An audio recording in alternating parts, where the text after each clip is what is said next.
తర్వాత వీళ్ళు main base ఎక్కడికి మార్చుకున్నారంటే నాగపట్టణం. సో నాగపట్టణం అని చెప్పేసి చెన్నైలో ఉంటుంది, తమిళనాడులో. దీన్ని ప్రధానమైనటువంటి బేస్ చేసుకున్నారు. ఎలా చేసుకున్నారు? ఈ నాగపట్టణం అనేది డచ్ వాళ్ళు భారతదేశానికి వచ్చాక పోర్చుగీస్ వాళ్ళ అధీనంలో ఉంటుంది. వాళ్ళతో వీళ్ళు యుద్ధం చేస్తారు.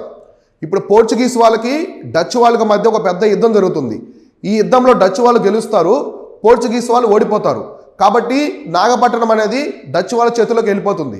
సో దీన్ని ఎదురుగా తీసుకుని వీళ్ళు ఏం చేస్తారంటే దీన్నే ప్రధాన కేంద్రంగా చేసుకున్నారు. కాబట్టి డచ్ వాళ్ళ యొక్క ప్రధాన కేంద్రం మొదట్లో ఏంటంటే నాగపట్టణం. సో నాగపట్టణంని ప్రధాన కేంద్రంగా చేసుకున్నారు. ఈ నాగపట్టణం ఎవరి దగ్గర నుంచి ఆక్రమించుకున్నారంటే పోర్చుగీస్ వాళ్ళ దగ్గర నుంచి. పోర్చుగీస్ వాళ్ళని ఓడించి యుద్ధంలో వాళ్ళ దగ్గర నుంచి ఈ ప్రాంతాన్ని వీళ్ళు తీసుకున్నారు. ఓకేనా, ఇంతవరకు క్లియర్ కదా? తర్వాత వీళ్ళ యొక్క స్థావరాలు ఎవరివి?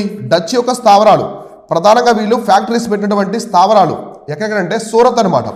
సూరత్లో 1666లో పెట్టారు సూరత్. సో గుజరాత్లో ఉండే సూరత్. భీమిలీపట్నం. సో భీమిలీపట్నం మనకి వైజాగ్ దగ్గర ఉంటుంది కదా. సో ఆంధ్రాలోని భీమిలీపట్నము 1641లో. నెక్స్ట్ కరైకల్ తమిళనాడులో ఉంటుంది, Karaikal. So కరైకలు. Next Chinsura. So Chinsura అన్న బీదర్ అన్న ఒకటే అనమాట. చిన్సూరా అన్న బీదర్ అన్న ఒకటే, వెస్ట్ బెంగాల్లో ఉంటుంది చిన్సూరా. నెక్స్ట్ నాగపట్నం, ఇది తమిళనాడులో ఉంటుంది నాగపట్నం. సో నాగపట్నం. తర్వాత కొచ్చిన్, కేరళలోని కొచ్చిన్లో కూడా వీళ్ళు వ్యాపారం చేశారు.